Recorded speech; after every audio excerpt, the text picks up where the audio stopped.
In typical do as we say, not as we do fashion, police in Colorado are still arresting people for marijuana.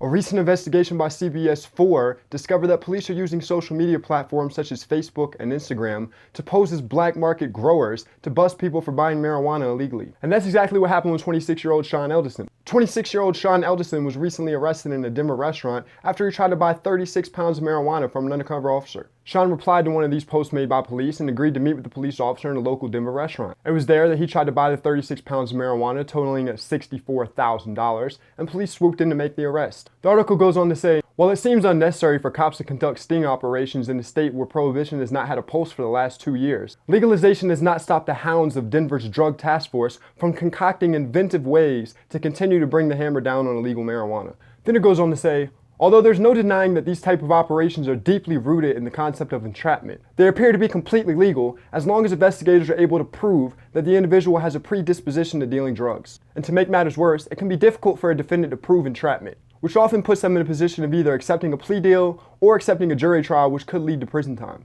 Legal experts say the predisposition factor is extremely important in these cases, even if it can be proved that the officers induced the defendant to commit the crime. And here's my favorite part. It's important to understand that police are permitted to lie about anything and everything in order to bust people engaged in illegal activity.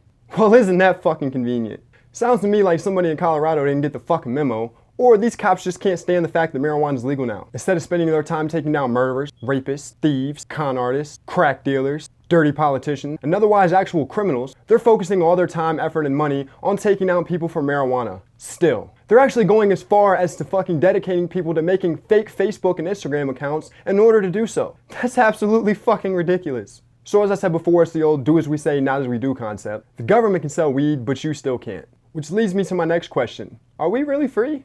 I think this is absolutely ridiculous. I think it's extremely hypocritical on the part of the police, and they're not actually preventing any crime. They're not actually protecting and serving anybody by doing this. They're protecting and serving the elite and the ruling class and the people that actually have money invested in this current marijuana situation here. I'd also like to note in 2014, they took in over $70 million due to marijuana being legalized. So it's okay for them to make $70 million, but it's not okay for this guy to buy $64,000 worth of weed.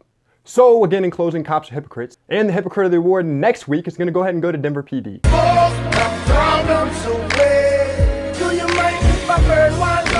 And if you do, then I will take a sentence. When blood clot, you know where we come from. Let me smoke my problems away.